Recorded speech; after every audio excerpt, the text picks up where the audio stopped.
Iglesia, buenos días. Bienvenidos, mis hermanos, a escuchar la palabra del Señor. Qué gusto verles en este primer domingo del año. Tengo el privilegio de iniciar predicando la palabra del Señor. Vamos a orar, hermanos, antes de ir al texto. Que el Señor ilumine nuestros corazones en esta mañana. Padre nuestro, Dios eterno, soberano Señor, Dios omnipotente, eres nuestro Dios. Quien creó los cielos, quien creó la tierra, quien creó todas las cosas, el mar, el sol, la luna, las estrellas, todo lo que vemos, Señor amado, nos habla de tu gloria, como nos dice el Salmo, Señor Dios. Te damos gracias porque si estamos aquí es porque estamos en ti, y tú nos has traído, Señor, en esta mañana, porque quieres alimentarnos con tu palabra. Por lo cual expresamos nuestra gratitud y te pedimos también que perdones nuestro pecado, que limpies nuestro corazón de nuestro pecado de esta semana, Señor. Hemos ofendido tu nombre con nuestros pensamientos, nuestras palabras, nuestros actos. Por favor, Señor, perdónanos, Señor. Acudimos al trono de la gracia para alcanzar misericordia, Padre Celestial. Nos acercamos a ti por medio de la persona de nuestro Señor Jesucristo. Y estamos seguros que cuando confesamos que hemos pecado, tú perdonas nuestro pecado, porque así lo dice tu palabra.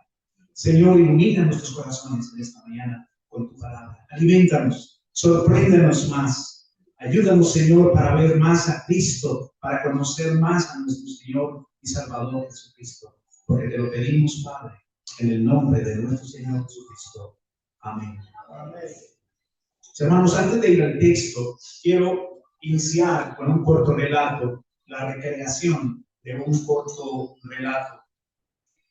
En nuestras tierras de Galilea ha aparecido un extraño hombre haciendo cosas que no se habían visto jamás.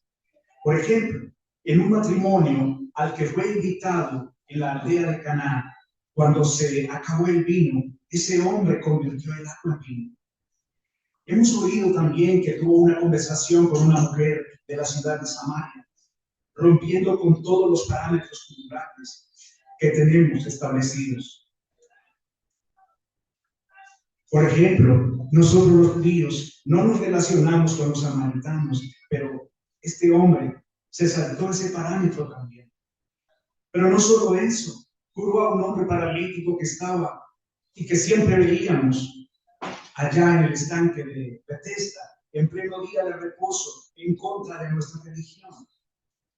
En una de esas enseñanzas, ese hombre se atrevió incluso a decir que es el Hijo de Dios.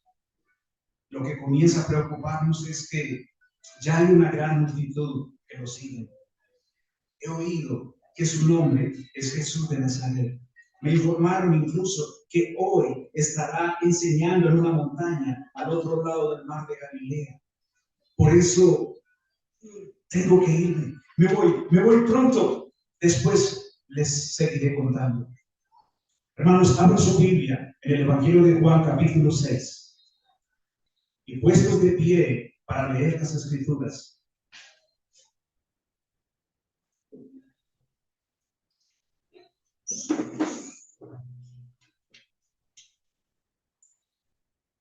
Leemos así. Después de estas cosas, se fue Jesús al otro lado del mar de Galilea, el de Tiberias, y lo seguía una gran multitud, porque veían las señales que él hacía en los enfermos. Y subió Jesús a un monte, se sentó allí con sus discípulos, y estaba cerca la Pascua, la fiesta de los judíos. Cuando alzó sus ojos, vio que venía a él una gran multitud, y dijo a Felipe: ¿de dónde compraremos pan para que coman estos? Mas decía esto para probarle, porque él sabía lo que había de hacer. Felipe le respondió: 200 denarios de pan no le bastaría para que cada uno de ellos tome un poco. Uno de sus discípulos, Andrés, hermano de Simón Pedro, le dijo: aquí hay un muchacho que tiene 5 panes de cebada y 2 pescados, mas ¿qué es esto entre tantos? Entonces Jesús dijo: haced recostar la gente. y había mucha hierba en aquel lugar, y se recostaron los varones, el número de unos 5,000. Y tomó Jesús aquellos panes, y habiendo dado gracias, los repartió a los discípulos, y los discípulos a los que estaban recostados, y asimismo de los pescados cuando querían. Y cuando estuvieron saciados, dijo a sus discípulos: recoged los pedazos que sobraron, para que no se pierda nada. Recogieron pues y llenaron 12 cestas de pedazos de los 5 panes de cebada que sobraron a los que habían comido. Entonces aquellos hombres, viendo la señal que Jesús había hecho, decían: verdaderamente este es el profeta que había de venir al mundo. Y entendiendo Jesús que habían de venir a arrebatarlo para hacerlo rey, volvió a retirarse solo al monte. Al anochecer descendieron sus discípulos al mar, y entrando en una barca iban al otro lado del mar hacia Capernaum, y estaba ya oscuro. Jesús no había venido a ellos, y el mar se levantaba porque soplaba un gran viento. Y cuando habían remado como 25 o 30 estadios, vieron a Jesús que andaba sobre el mar y se acercaba a la barca, y tuvieron miedo. Mas él les dijo: yo soy, no temáis. Entonces ellos con gusto lo recibieron en la barca, y la barca llegó inmediatamente a la tierra donde iban. Al día siguiente, cuando la gente estaba al otro lado del mar, vio que no había allí más que una sola barca, aquella en la que sus discípulos habían entrado, y que Jesús no había entrado con sus discípulos en la barca, sino que sus discípulos se habían ido solos. No obstante, otras barcas habían arribado de Tiberias acerca del lugar donde habían comido el pan, después de haber dado gracias al Señor. Cuando vio pues la gente que Jesús no estaba allí, ni sus discípulos, entraron ellos también en las barcas y vinieron a Capernaum buscando a Jesús. Y hallándolo al otro lado del mar, le dijeron: Rabí, ¿cuándo llegaste acá? Les respondió Jesús y le dijo: de cierto os digo que me buscáis, no porque habéis visto las señales, sino porque comisteis los panes y os saciasteis. Trabajad, no por la comida que perece, sino por la comida que permanece para vida eterna, la cual el Hijo del Hombre os dará, porque a este señaló el Padre, que es Dios. Entonces le dijeron: ¿qué haremos para realizar las obras de Dios? Respondió Jesús y le dijo: esta es la obra de Dios, que creáis en el que Él ha enviado. Entonces le dijeron: ¿qué señal pues haces tú para que veamos y te creamos? ¿Qué obras haces? Nuestros padres comieron el maná en el desierto, como está escrito: pan del cielo les dio a comer. Y Jesús les dijo: de cierto os digo, no os dio Moisés el pan del cielo, sino mi Padre os da el verdadero pan del cielo. Porque el pan de Dios es aquel que desciende del cielo y da vida al mundo. Entonces le dijeron: Señor, danos siempre ese pan. Y Jesús les dijo: yo soy el pan de vida. El que a mí viene nunca tendrá hambre, y el que en mí cree no tendrá sed jamás.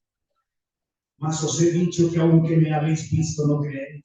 Todo lo que el Padre me da vendrá a mí, y aquel que viene a mí no le echo fuera, porque he descendido del cielo, no para hacer mi voluntad, sino la voluntad del que me envió. Y esta es la voluntad del Padre que me envió, que yo no pierda nada de todo lo que me ha dado, sino que lo resucite en el día postrero. Y esta es la voluntad del que me ha enviado, que todo aquel que ve al Hijo y cree en Él tenga vida eterna, y yo lo resucitaré en el día postrero. Entonces murmuraban de él los judíos, porque había dicho: yo soy el pan que descendió del cielo. Y decían: ¿no es este Jesús, el hijo de José, cuyo padre y madre nosotros conocemos? ¿Cómo pues dice este: del cielo he descendido? Entonces Jesús respondió y le dijo: no murmuréis entre vosotros. Ninguno puede venir a mí si el Padre que me envió no le trajere, y yo lo resucitaré en el día postrero. Escrito está en los profetas: y serán todos enseñados de Dios. Así que todo aquel que oyó del Padre y aprendió, viene a mí. No que alguien haya visto al Padre, sino aquel que vino de Dios. Este ha visto al Padre. de cierto os digo, el que cree en mí tiene vida eterna. Yo soy el pan de vida. Nuestros padres comieron el maná en el desierto y murieron. Este es el pan que desciende del cielo, para que alguno coma de él y no muera. Yo soy el pan vivo que descendió del cielo. Si alguno comiere de este pan, vivirá para siempre. Y el pan que yo daré es mi carne, la cual yo daré para la vida del mundo. Entonces los judíos contendían entre sí, diciendo, ¿cómo puede este darnos a comer su carne?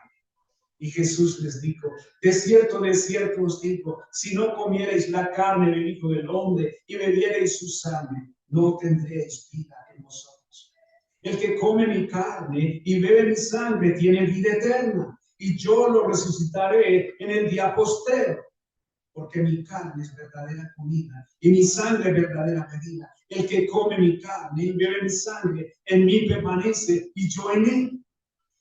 Como me envió el Padre viviente y yo vivo por el Padre, asimismo el que me come, él también vivirá por mí. Este es el pan que descendió del cielo. No como vuestros padres que comieron el maná y murieron. El que come de este pan vivirá eternamente. Estas cosas dijo en la sinagoga, enseñando en Capernaum. Así que muchos de sus discípulos, oyéndolo, dijeron, dura es esta palabra, ¿quién la puede oír? Y sabiendo Jesús en sí mismo que sus discípulos murmuraban de esto, les dijo, ¿esto os escandaliza? Porque, pues, si vierais al Hijo del Hombre subir a donde estaba primero, el Espíritu es el que da vida. La carne para nada aprovecha. Las palabras que yo os hablo son espíritu, son vida. Pero hay algunos de vosotros que no creen, porque Jesús desde el principio sabía quiénes eran los que no creían y quién lo había de entregar. Y dijo, por eso os he dicho que ninguno puede venir a mí si no le fuere dado del Padre. Desde entonces, muchos de sus discípulos se volvieron atrás. Ya no andaban con él. Entonces le dijo a los 12, ¿acaso se quieren ir vosotros también? Y le respondió Simón Pedro, Señor, ¿a quién iremos? Tú tienes palabra de vida eterna. Y nosotros creemos y conocemos que tú eres el Cristo, el Hijo del Dios viviente. Jesús le respondió, no os he escogido yo a vosotros los 12, y uno de vosotros es el diablo. Y hablaba de Judas Iscariote, hijo de Simón, porque este era el que lo había de entregar, siendo uno de los 12. Señor, ayúdanos, por favor, a entender, a apreciar, a observar, a identificar, Señor, a apropiarnos de esta palabra, Señor. Oh Dios, ayúdame a mí para que pueda ser claro, Señor, y sencillo, para que tu iglesia pueda entender, y yo también. Te lo pido, Padre, en el nombre de nuestro Señor Jesucristo. Amén. Sentarse, mis hermanos.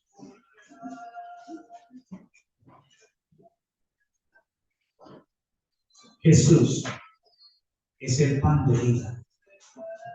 Estaremos trabajando este texto bajo ese título. Jesús es el pan de vida. Vamos a trabajar solamente 15 versículos. Como ustedes ven, el texto es muy extenso y tiene mucho que ver.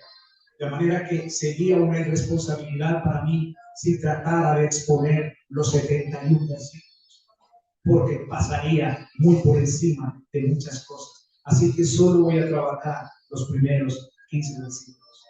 Y vamos a trabajar este título de Jesús es el pan de vida. Lo vamos a trabajar por medio de la demostración que el Señor Jesucristo hace a sus discípulos de que Él es el pan de vida, y por medio de la demostración que Él hace a las multitudes. Con esos dos títulos vamos a trabajar esta porción de los primeros 15 versículos. Así que, mis hermanos, sin más, el relato comienza con la frase después de esto. Después de esto. Ya se ha explicado en el capítulo 5. El milagro que el presente párrafo nos da a conocer tiene lugar más o menos aproximadamente entre 6 meses y 1 año después de los sucesos del capítulo 5. Probablemente ocurre en abril del año 29 después de Cristo.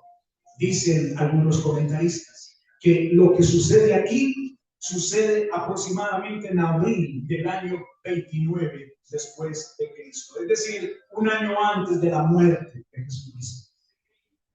Juan parece dar por sentado que los lectores están bien enterados del gran ministerio en Galilea que nos muestran todos los evangelios: Mateo, Marcos, Lucas, los evangelios sinópticos. Todos nos muestran el ministerio especial de nuestro Señor Jesucristo. Juan, en su relato, parece dar por sentado que ya su audiencia conoce todo el ministerio del Señor.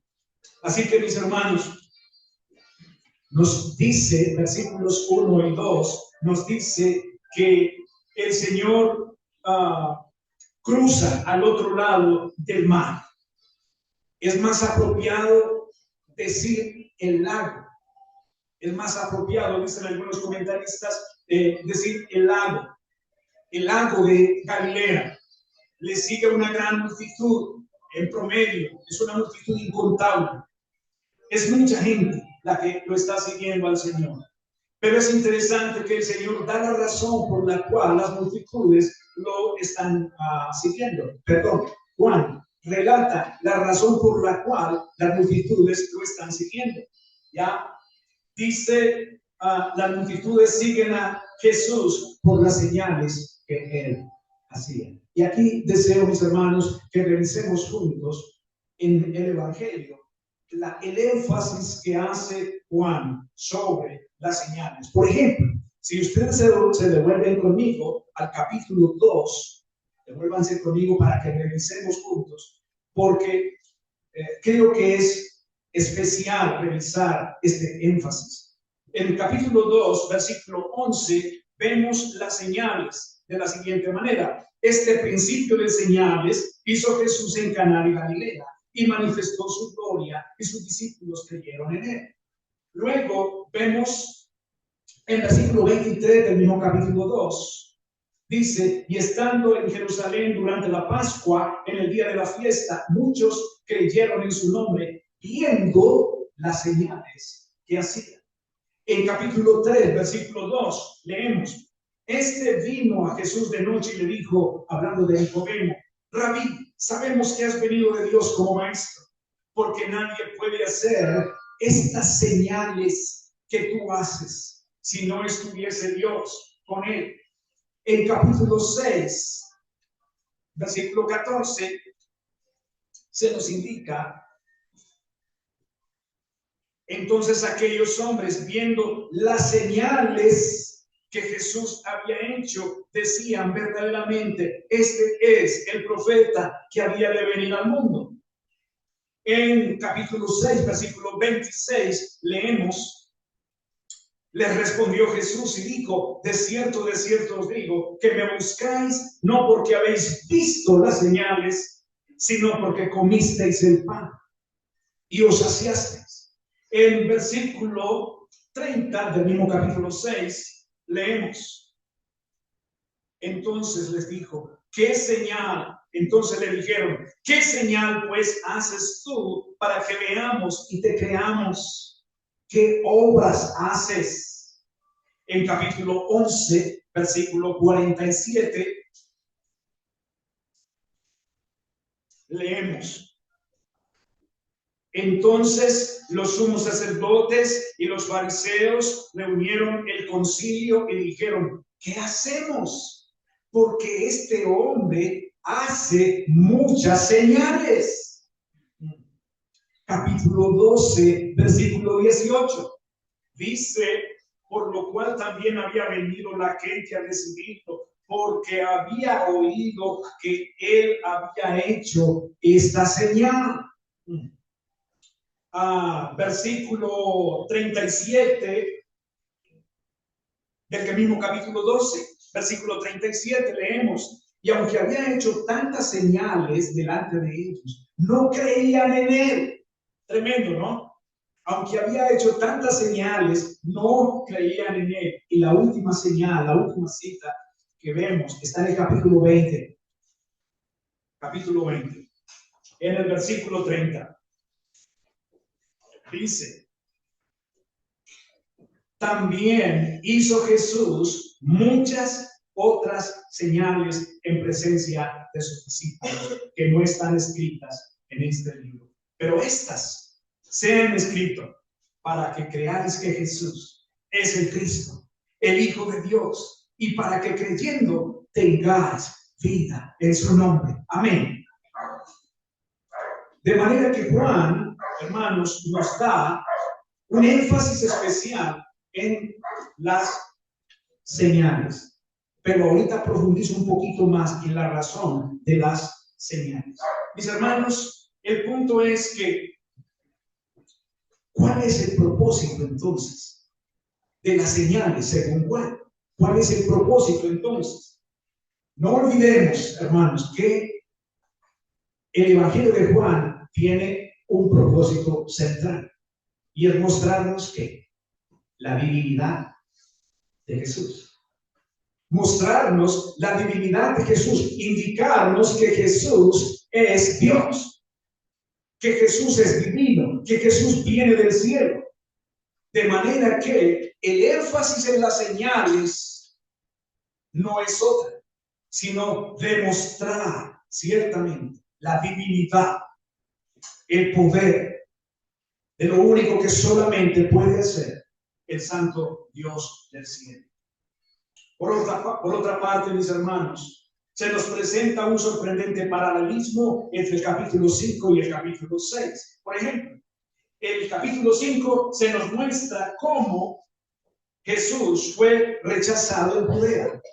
Pero en el segundo, en el capítulo 6, se nos deja ver cómo se le rechazó en Galilea. Entonces, un paralelo interesante. Si miramos 5:18, leemos lo siguiente: por esto los judíos procuraban aún más matarlo, porque no solo quebrantaba el sábado, sino que también decía que Dios era su Padre, haciéndose igual a Dios. Entonces aquí ellos ya están tramando, ya están haciendo el plan para asesinarlo. En el capítulo 6 y versículo 66 leemos lo siguiente. Dice: desde entonces muchos de sus discípulos se volvieron atrás y ya no andaban con él. Entonces, observemos el rechazo que hay acerca de Jesús. Pero, hermanos, lo que es sorprendente es que este doble rechazo nos suministra el trasfondo a los siguientes capítulos del Evangelio de Juan. ¿Qué nos muestra este trasfondo, hermanos? Nos muestra el amor de nuestro Señor Jesucristo.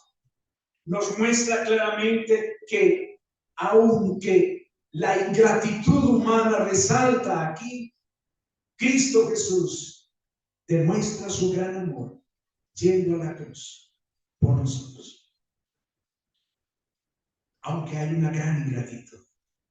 Y la ingratitud, hermanos, ¿cuánta ingratitud hay entre nosotros? ¿Cierto?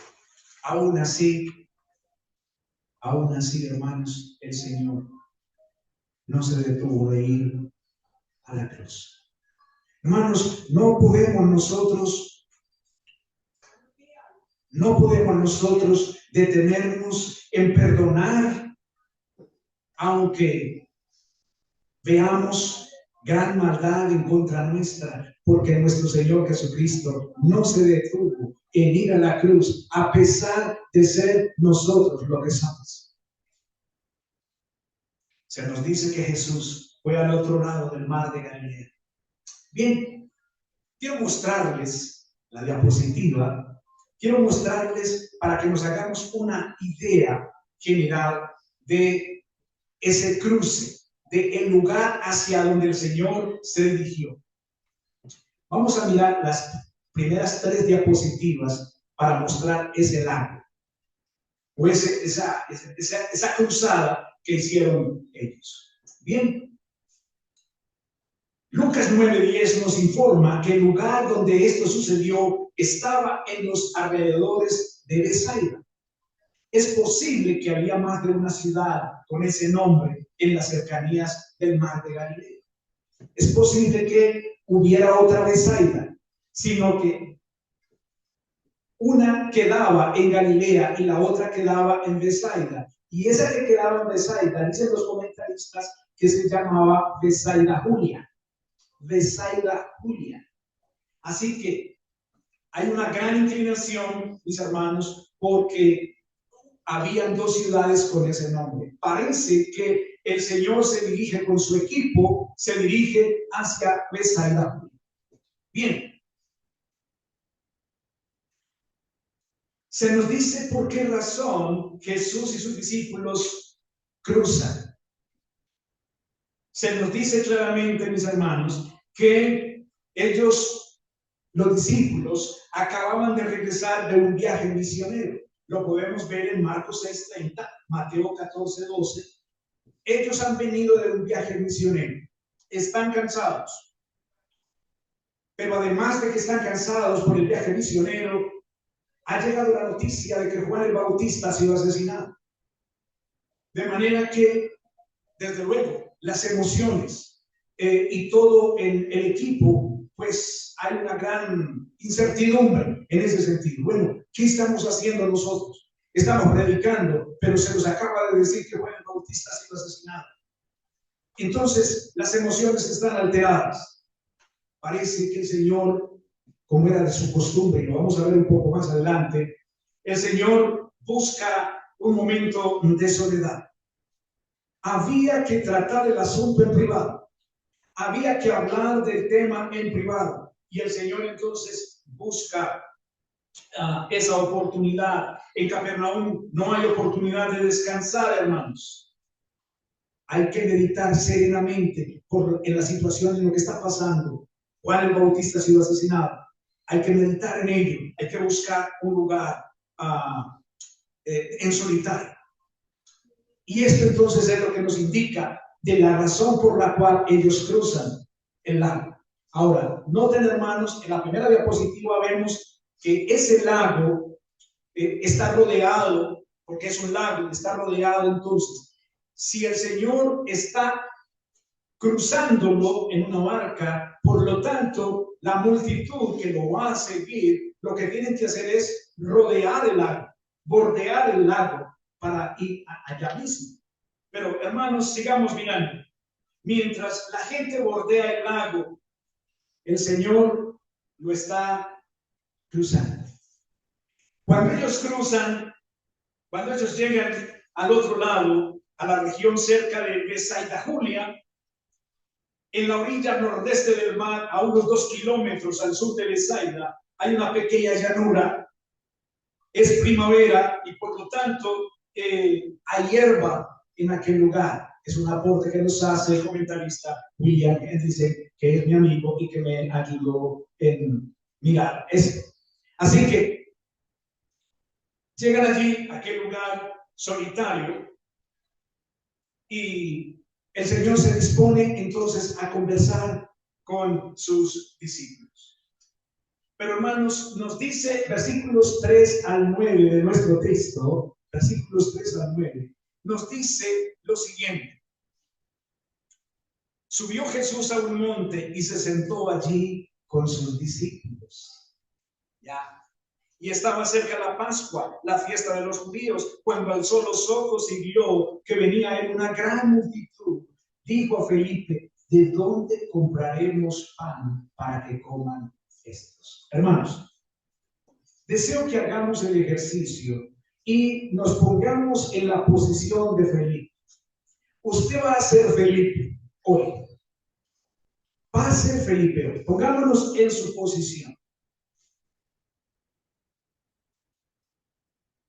Felipe recibe esa tremenda pregunta que uno no esperaría, que va contra, no sé, contra toda lógica. Él recibe esa pregunta: ¿por qué Felipe? Pero Felipe recibe la pregunta directamente del Señor. Hey, Felipe, ¿qué piensas? ¿Qué opinas? ¿Cómo vamos a alimentar toda esta gente?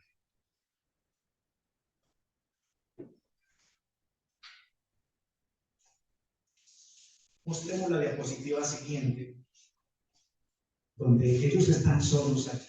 Están tratando el asunto y están solos allí, están tranquilos, el Señor está conversando con ellos y de pronto, en su momento de tranquilidad, él levanta la mirada y se da cuenta que viene una gran noticia. Hermanos, no era una práctica del Señor buscar estar solo y a solas con su equipo.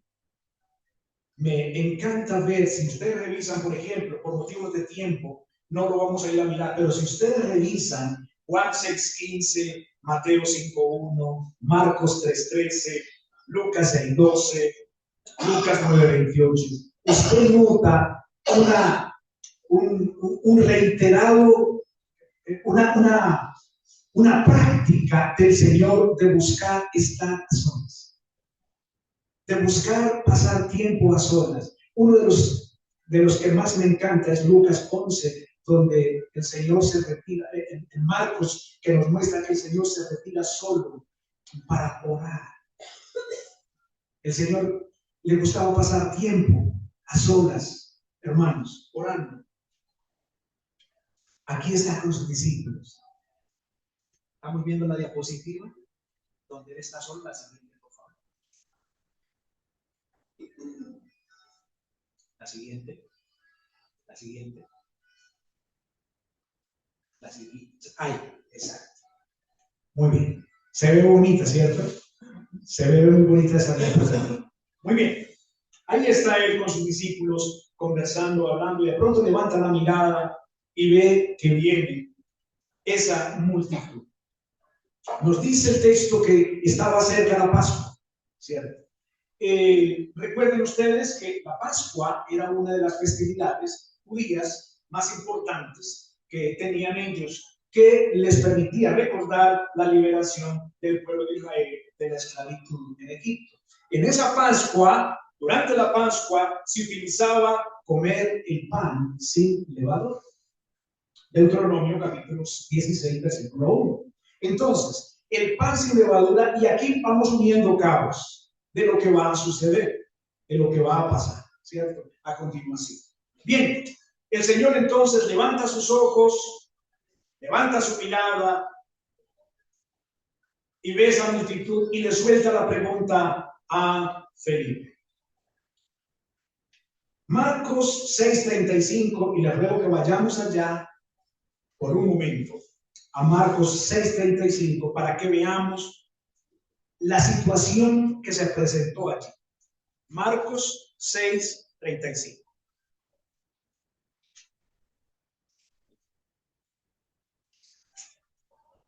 Nos dice 6:35 de Marcos: y cuando ya era una hora muy avanzada, sus discípulos, acercándose a él, le dijeron: el lugar es desierto, la hora ya es muy avanzada, despídelos para que vayan a los campos y aldeas de alrededor y compren para sí, porque no tienen que comer. Marcos dice, respondiendo él les dijo: dadles vosotros de comer. Dadles vosotros de comer. Y le dijeron: que vayamos y compramos pan por 200 denarios y les demos de comer. Marcos nos da este registro.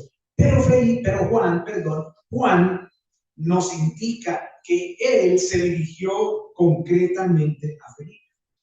Felipe, ¿cómo alimentaremos a esta multitud? Usted es Felipe. ¿Cuál es la respuesta que usted le va a dar al Señor?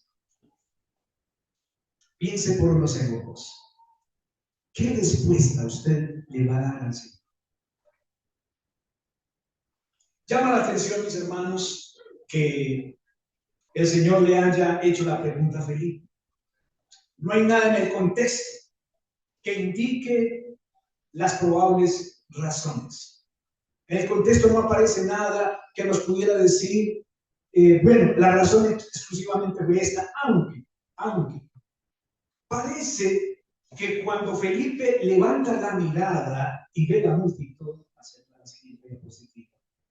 Cuando Felipe levanta la mirada y ve la multitud, Felipe comienza a hacer los cálculos. Uy, ¿qué es esto? Con tanta gente, ¿cómo vamos a hacer? Él comienza entonces a calcular. A Felipe se le olvida la conversión del agua en vino en Caná. A él se le olvidan todo lo que ha visto hasta el momento. Y saca una conclusión lógica. Señor, 200 denarios no alcanzarían para alimentar a toda esta multitud. Nos dice el texto que el Señor lo hace por probar a Felipe. Por probar a Felipe. ¿Será que el Señor en algunos momentos nos pone a prueba, hermanos? Ahora, Él lo hace por probar a Felipe. Este probar aquí no implica un acto pecaminoso. Santiago, ustedes saben que Santiago nos dice que el Señor no prueba ni tienta a nadie con respecto al pecado. Pero lo que el Señor está haciendo aquí, muy posiblemente, es que está llevando a Felipe a que medite, a que revise en quién está puesta su confianza. De hecho, Felipe comienza a hacer el cálculo, al parecer, dicen algunos, que pudo haber sido esa la razón por la cual el Señor le suelta la pregunta a Felipe, por cuanto el Señor es omnisciente, Él lo sabe todo, Él lo conoce todo. Felipe es el calculista, Él es el matemático, vamos a hacer esta pregunta. Felipe llega a la conclusión, Señor, no hay manera. A él se le olvida totalmente lo que había visto en Caná de Galilea. Bien, mis hermanos, creo que el Señor en algunos momentos nos pone a prueba también. Permite algunas situaciones para que nosotros nos revisemos. No para Él saber porque Él lo sabe todo. Él lo sabe todo. Pero sí para que nosotros sepamos lo que hay en nuestro corazón. Muchas veces, hermanos, nos pasa como a Pedro. Pedro juró y hizo todo lo que hizo. Señor, pase lo que pase, yo no te negaré. Y el Señor, con su particular paciencia y amor, Pedro, antes que el gallo cante, tú me habrás negado 3 veces. Tremendo, ¿no? Así que, hermanos, no se nos extrañe a nosotros, no nos extrañemos de que en algunos momentos pasemos por circunstancias severas, difíciles, que el Señor nos quite, nos mueva de nuestra zona de confort, que nuestro Señor nos quite esto o aquello o aquello o aquello, para que nos demos cuenta realmente en qué o quién está puesta mi confianza. No nos parezca extraño, hermanos, ese no fue el debate con Job. Ese fue el debate con Job. Un hombre recto, íntegro, temeroso de Dios, apartado del mal, es lo que nos dicen los primeros versículos. Y ahí viene Satanás y le plantea al Señor. El Señor le dice, ¿no has visto a mi siervo Job? ¿Cómo es un hombre íntegro, recto, temeroso de Dios, apartado del mal? Y Satanás le dice, él es así porque mira cómo lo tienes. Lo has cercado a él y a sus bienes. Quítale lo que tiene y te vas a dar cuenta. Te vas a dar cuenta que blasfema en tu propia cara. Y ustedes saben todo el resto de la historia. Hermanos, no nos parezca extraño que en algunos momentos el Señor permita en nosotros situaciones para que nosotros nos revisemos. Creo que esto le pasó a Felipe aquí.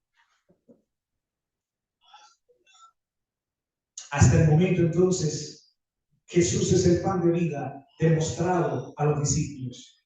Ahora Jesús es el pan de vida demostrado a las multitudes. Versículo 10 nos dice: entonces Jesús dijo: haced recostar la gente.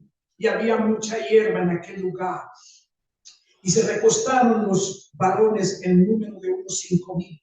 Y tomó Jesús aquellos panes, y habiendo dado gracias, los repartió a los discípulos, y los discípulos a los que estaban recostados, y asimismo de los pescados, cuanto querían.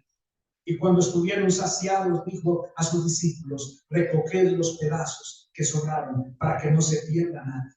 Recogieron pues y llenaron 12 cestas de pedazos de los 5 panes de cebada que sobraron a los que habían comido. Mis hermanos, vamos a la próxima diapositiva. Mis hermanos, aquí tenemos una demostración gloriosa de que nuestro Señor Jesucristo es el pan de vida. Pero tenemos una demostración gloriosa de que Él es Dios. Tenemos una demostración gloriosa de que Él es omnipotente, de que no hay límites para nuestro Señor Jesucristo.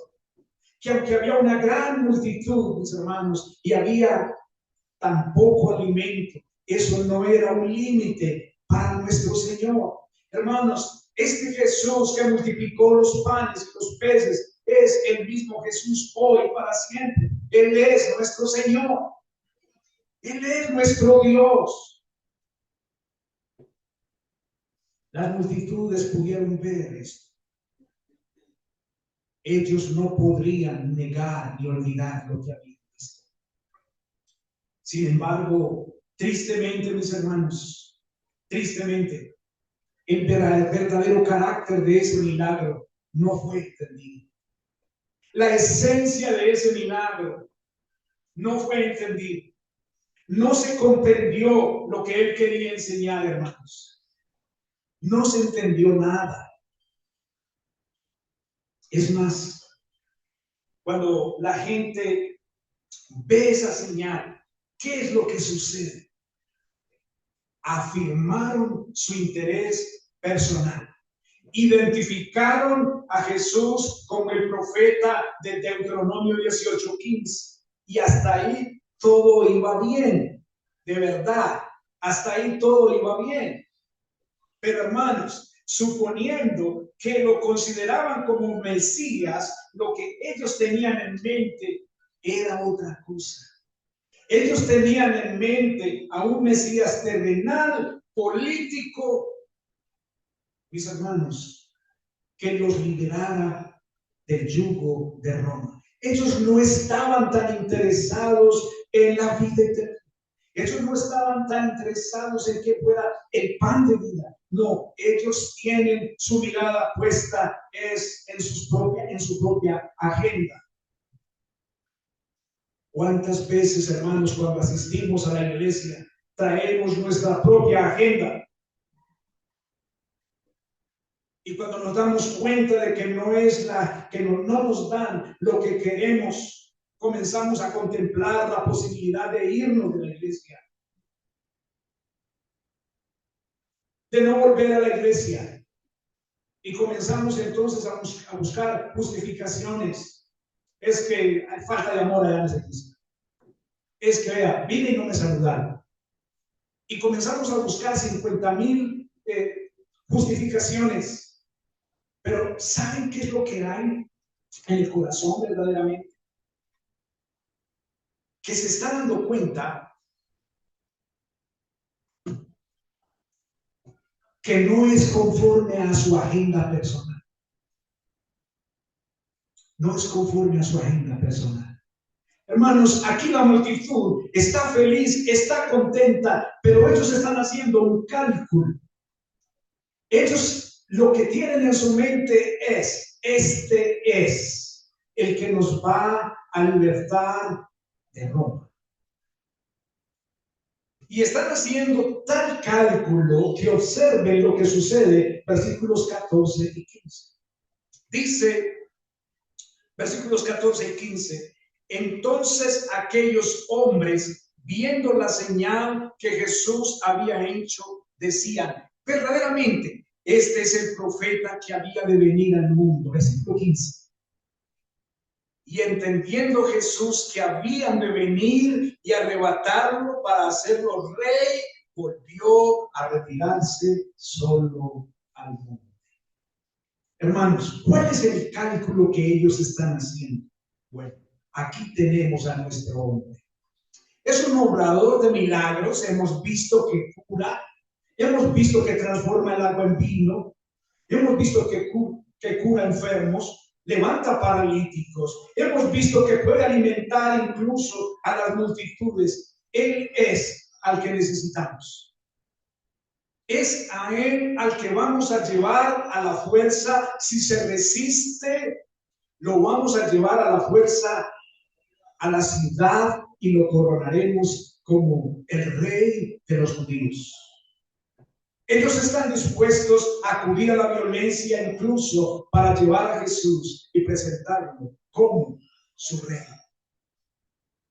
El Señor Jesucristo, hermanos, que lo sabe todo, que no tiene límites, frustra sus planes. Nos dice que el Señor se retiró solo al monte. El Señor pasó por su lado y frustró sus planes. Hasta el momento, ellos solamente han visto una parte de todo este acontecimiento. Recuerden que leímos todo el texto.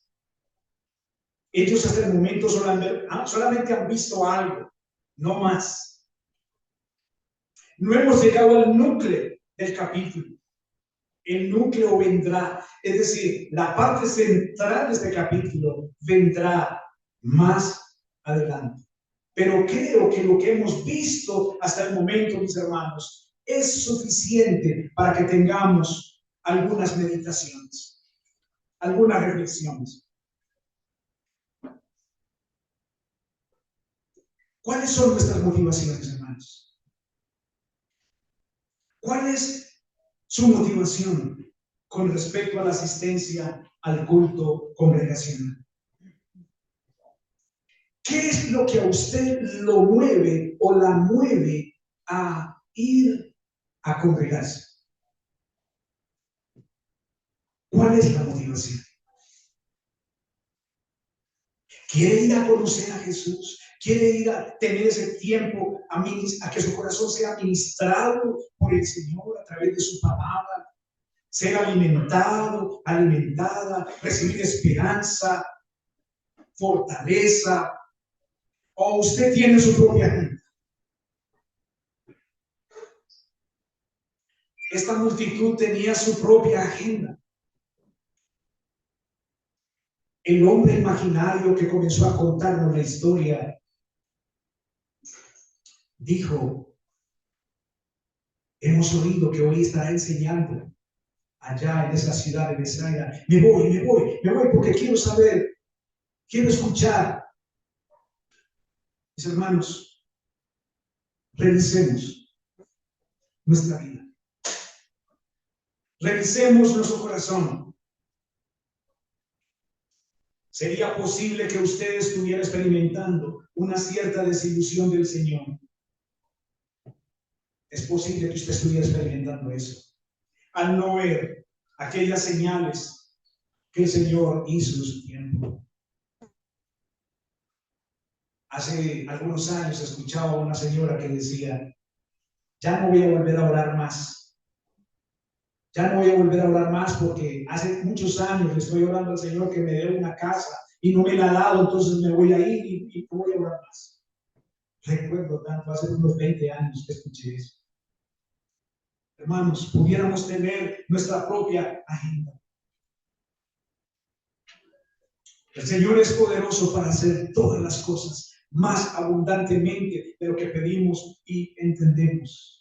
Según Efesios capítulo 3, versículo 20. Hermanos, Él puede hacer lo que Él quiera, en su tiempo, con quien Él quiera, cuando Él quiera. Hermanos, Él lo puede hacer todo porque Él es Dios. Pero si Él no responde, si Él no lo hace, no es porque no puede, hermanos. Es porque está ministrando a nuestros corazones. Es porque está trabajando con nuestros corazones. Es porque está haciendo lo que hizo con Felipe. Felipe, revísate. Y Felipe, efectivamente, hermanos, olvidó totalmente. Porque llegó a la conclusión, no alcanzarían ni 200 denarios. 200 días de trabajo en ese momento. No alcanzaría para alimentar a toda esta gente. Mis hermanos, consuela mi alma y espero que la suya también sea consolada.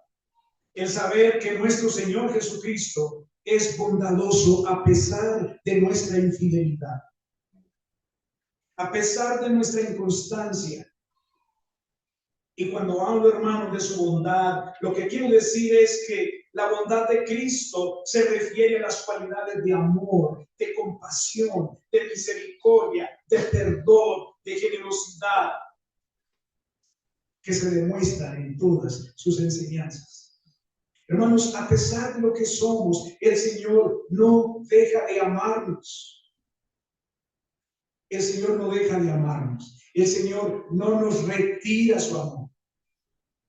¿Qué tal, hermanos, que el Señor retirara su amor de nosotros? Por nuestra inconstancia. El estar aquí, hermanos, escuchando su palabra, ¿no les parece algo glorioso? Que de un mundo de millones y millones y millones, tú y yo tengamos acceso hoy a la voz del cielo. A la voz del cielo, hermanos. Qué gran privilegio que tenemos como pueblo del Señor. Sí, hermanos, podremos tener dificultades, un cáncer terminal, una situación económica premiante, etcétera, etcétera. Podremos estar pasando por todo eso. Pero, hermanos, ¿qué es eso frente a la eternidad? ¿Qué es eso frente al momento de cerrar los ojos aquí, partir de aquí de este mundo? Hermanos, si esta fuera la vida, si aquí estuviera nuestra eternidad, podríamos entonces estar preocupados por lo que no tenemos esto o aquello. Pero hermanos, el Señor dijo, mi reino no es de este mundo. Y Él le dijo a Pilato y a aquellos que lo tenían aquí encerrado, ¿crees que no podría orar a mi Padre para que me enviara legiones de ángeles y ellos pelearían por mí? Pero mi reino no es de este mundo. Hermanos, amados, nosotros somos parte de su reino. Él es nuestro rey. Él es nuestro Señor. Él no nos dejará, hermanos, a pesar de nuestra infidelidad, a pesar de nuestra inconstancia. Lo que sigue, hermanos, es glorioso. No se lo pierdan en la medida que ustedes puedan. No se lo pierdan lo que sigue del resto del capítulo. Como les dije, es mucho material ahí para analizar, para mirar. Y sería irresponsable de mi parte pasar por encima. Pero hermanos, me queda un interrogante. ¿Por qué si el Señor nos demuestra su abundancia al satisfacer nuestras necesidades como lo demostró allí?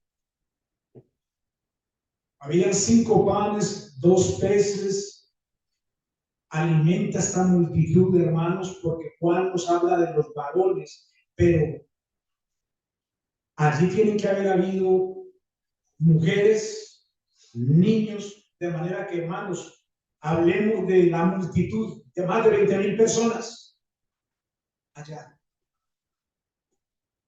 El Señor nos alimenta y sobra esta cantidad de alimento. 12 cestas de pedazos.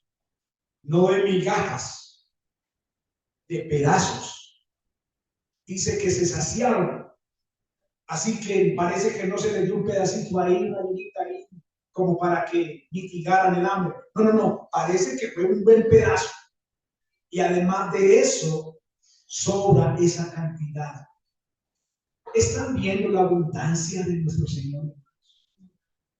¿Estamos notando la abundancia de nuestro Señor con la ingratitud, con los ingratos? Porque Él sabe que la mayoría de ellos lo van a dejar.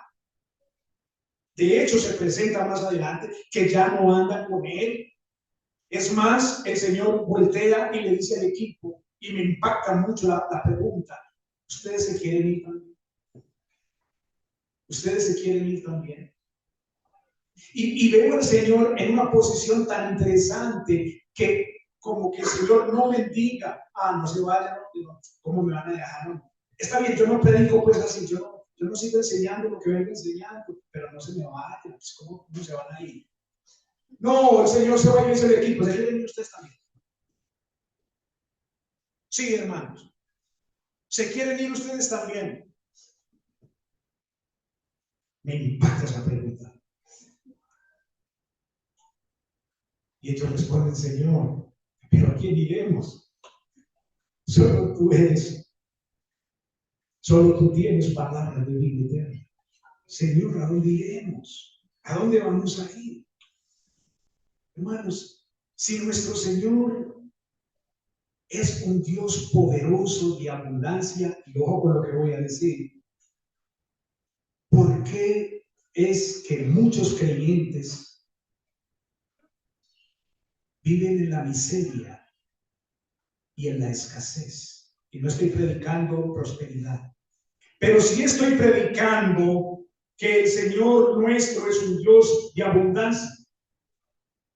¿Será acaso, hermanos, que parte de la escasez se debe a nuestra responsabilidad del manejo? ¿Se debe a que no sabemos administrar los recursos? ¿Será acaso parte de la escasez eso? Porque el Señor me muestra aquí, y cuando miramos la Escritura, hermanos, ampliamente vemos al Dios ilimitado. Cuando revisamos Mateo, me parece interesante que el Señor, en Mateo 5 y 6, el Señor le dice a sus discípulos: no se afanen. ¿Por qué comerán? ¿O qué beberán? ¿O qué vestirán? No se afanen. Y les coloca un ejemplo: miren los pajaritos. Ellos no siembran ni recogen en graneros. Sin embargo, vuestro Padre Celestial los alimenta. ¿No hará mucho más con vosotros, hombres de poca fe? Tremendo. Y para terminar, si usted está hoy aquí y usted no tiene una relación personal con Cristo,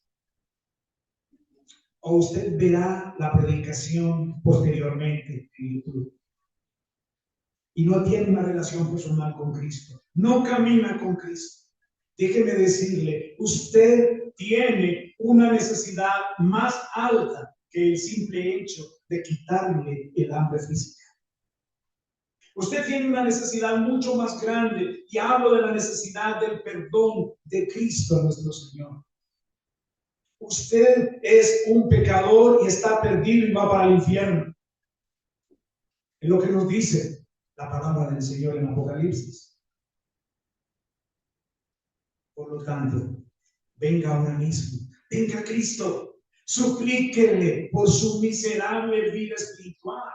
Pídale perdón al Señor Jesucristo por su pecado. Pastor, ¿pero qué tipo de pecado?